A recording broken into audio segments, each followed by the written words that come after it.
সংবাদ সম্মেলন ডাকা হয়েছিল ফরিদপুরের মধুখালীতে ঘটে যাওয়ার সাম্প্রতিক হত্যাকাণ্ডের বিষয়ে। সচিবালয়ে ব্রিফিং করেন স্থানীয় এমপি ও প্রাণী সম্পদ মন্ত্রী আব্দুর রহমান। তবে তিনি সংবাদ সম্মেলনে হত্যাকাণ্ড ইস্যু এড়িয়ে তুলে ধরলেন কোরবানিতে গরুর জোগানের বিষয়ে। জানান, আসছে ঈদুল আজহায় সারা দেশে 1,30,00,000 গবাদি পশুর জোগান রয়েছে। পরে প্রশ্নের জবাবে মন্ত্রী জানান, মধুখালীর ঘটনায় মামলা হয়েছে। আরো জানাচ্ছেন জয় যাদব। মন্দিরে আগুনের ঘটনায় সম্প্রতি ফরিদপুরের মধুখালী উপজেলায় 2 নির্মাণ শ্রমিককে পিটিয়ে হত্যা করে এলাকাবাসী। এই ঘটনা নিয়ে এলাকায় দেখা দেয় উত্তেজনা, আতঙ্ক এখনো কাটেনি।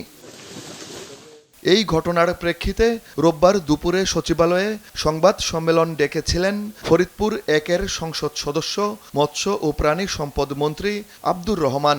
কিন্তু সংবাদ সম্মেলনে উপস্থিত হয়ে বক্তব্যে সে প্রসঙ্গে না গিয়ে ঈদুল আজহা উপলক্ষে মন্ত্রণালয়ের প্রস্তুতি তুলে ধরেন তিনি। জানান, দেশীয় খামারিরা প্রয়োজনের তুলনায় বেশি গবাদি পশু প্রস্তুত রেখেছেন। মূল্য ক্রয় ক্ষমতার মধ্যেই থাকবে, ফলে প্রয়োজন হবে না আমদানির। গতবার আমাদের 1,25,00,000 গবাদি পশু বাজারে আমদানি ছিল, কিন্তু অবিকৃত ছিল 19 লাখ। সেই জায়গায় এবার সর্বমোট 1,30,00,000 অধিক ব্যবস্থা রাখা হয়েছে। কোনো কারণেই এই গবাদি পশু আমদানি করবার কোনো কারণ নেই, কোনো হেতু নাই। পরে সাংবাদিকদের এক প্রশ্নের জবাবে তিনি জানান, মধুখালীতে হত্যার ঘটনায় জড়িতদের বিরুদ্ধে 3টি মামলা হয়েছে। আসামিদের ধরতে অভিযানও চলছে। ইতিমধ্যেই তো 13 জনকে গ্রেপ্তার করা হয়েছে এবং 31 জন আসামি, তাদের বিরুদ্ধে ফৌজদারি মামলা হয়েছে, 3টি মামলা হয়েছে। সুতরাং আমি এই ক্ষেত্রে বলবো যে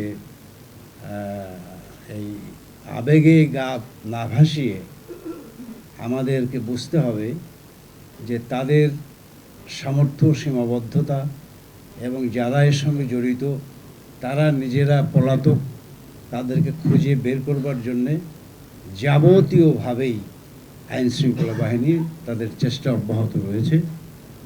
এবং ইতিমধ্যে এই আসামিদেরকে যাদের ধরা হয়েছে তাদের জবানবন্দিও তারা নিয়েছে এবং সকল তথ্য উপাত্ত সংগ্রহ করে অভিযান প্রতিনিয়তই চলছে এবং আশা করি খুব শীঘ্রই এর একটা ফলাফল আমরা পাব। ধর্মীয় উৎসবকে সামনে রেখে কোনো সুবিধাবাদী আর মতলববাজ গোষ্ঠী যেন অপতৎপরতা চালাতে না পারে, সেজন্য সবাইকে সজাগ ও সতর্ক থাকার আহ্বান জানান মৎস্য ও প্রাণী সম্পদ মন্ত্রী। জয় যাদব, দেশ টিভি, ঢাকা।